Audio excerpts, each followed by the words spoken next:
We're back with Civil Discourse Now. We're talking to author Mark Small, who and co-host also of the program.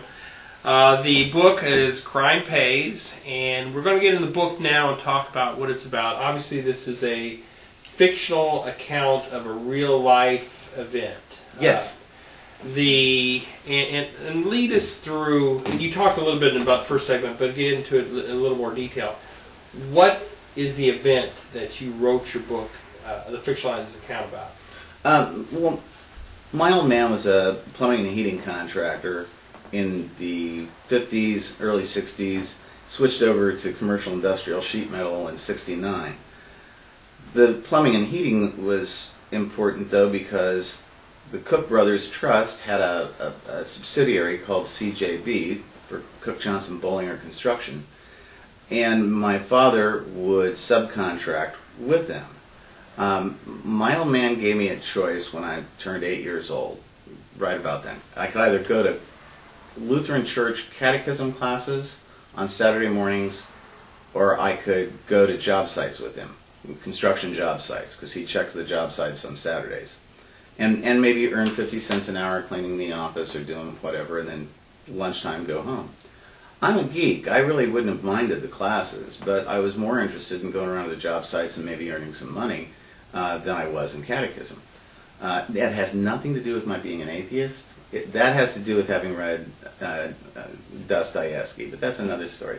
So CJB was the general contractor, and we'd be hitting the job sites that they were running, and then my old man became involved in investing in CJB.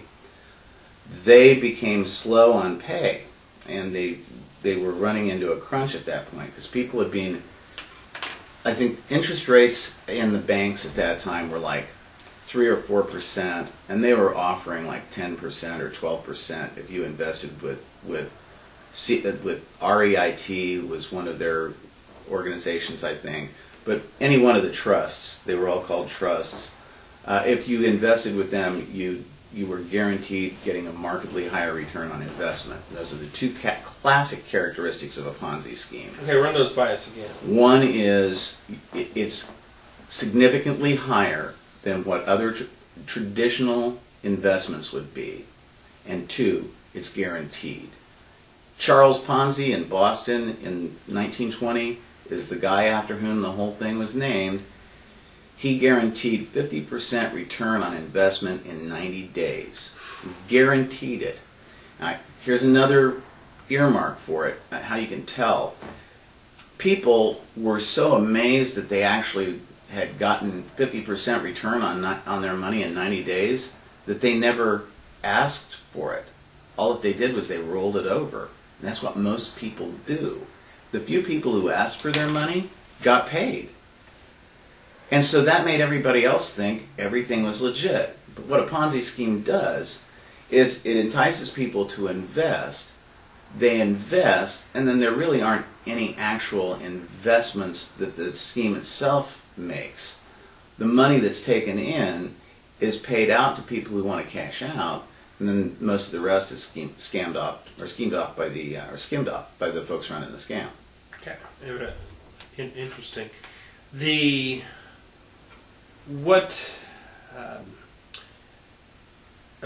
people who invest, were these ordinary people that were investing in the trust? Oh, there were like 1,500 people in the Kokomo area who invested in the Cook Brothers Trust. When they did their bankruptcy first meeting of creditors, it was held in Havens Auditorium at IU Kokomo, and the place was full. I mean, there were a lot of people who were taken for a lot of money that didn't have a lot to begin with.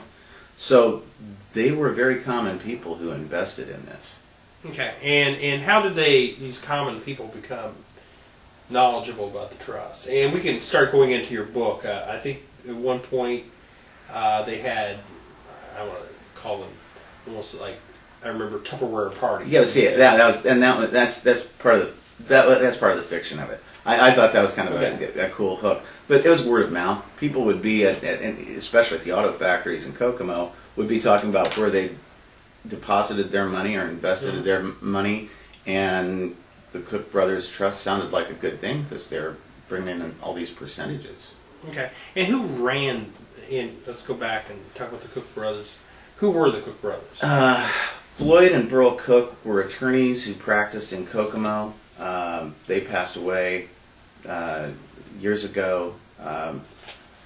Donald Bollinger was another lawyer who was involved in the Cook Brothers Trust. He passed away. Donald J. Bollinger passed away several years ago, and they were the people who ran that. I think their practice was. I think the Cook's offices were on the south side of Kokomo, but yeah, they were attorneys in Kokomo. Okay.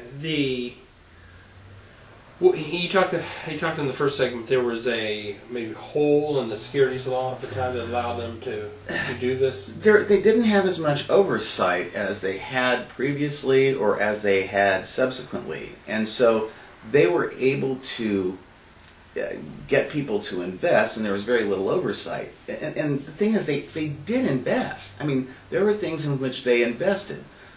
One of the matters in which they invested was the Aladdin Casino in Las Vegas. They were involved in financing the construction of the Aladdin Casino. It was built for $10 million, I think it was, and they had to sell it off for $2 million.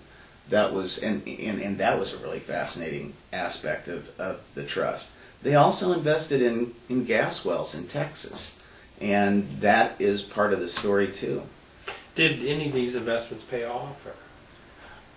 The Aladdin Casino didn't, and I can get into that in a minute.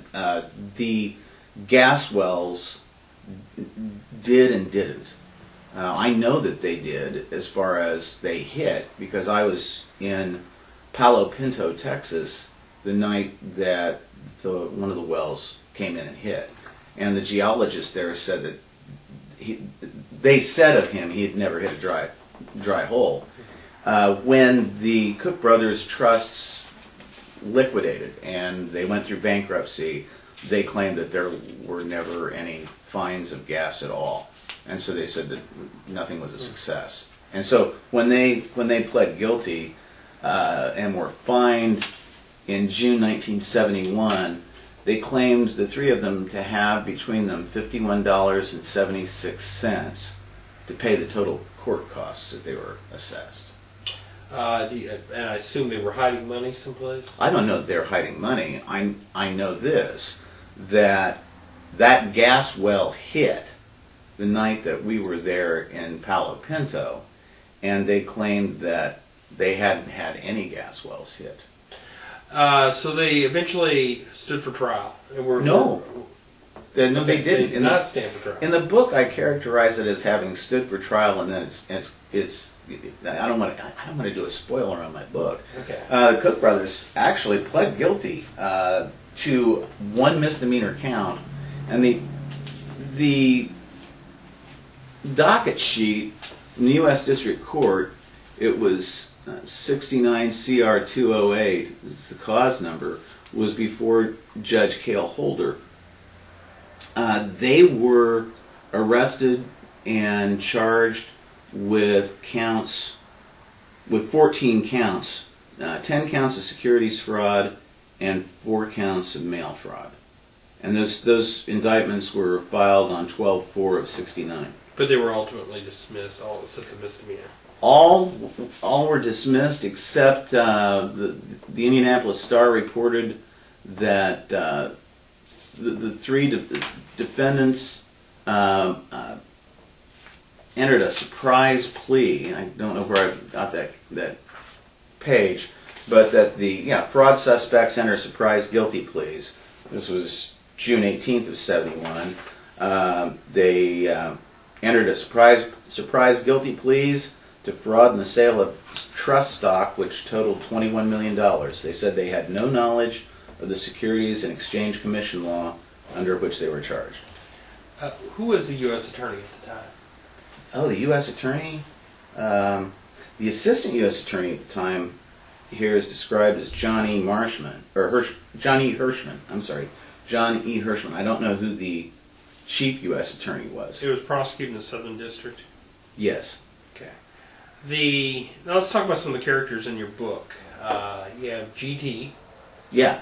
And GT is an attorney. Yes. I assume he reflects one of the Cook brothers. Yeah, Floyd. Then you have Phil Thompson. Yeah. Phil Thompson's one of my favorite characters. Yes. He apparently likes rats. Well, yeah, and see, that was a thing. See, okay, there were a whole bunch of contractors that were involved in this case. I don't know by a whole bunch how many that would be, but there were numerous contractors, and anytime a contractor is owed money on a job, if you build your house and you have a contractor perform work for you, but that contractor either subcontracts to somebody else as part of the work or purchases materials for that job site from someone, whoever the subcontractor is or the materials provider is, has a lien, a mechanic's lien that they can perfect against your property to secure their interest for having sold those goods or provided those services.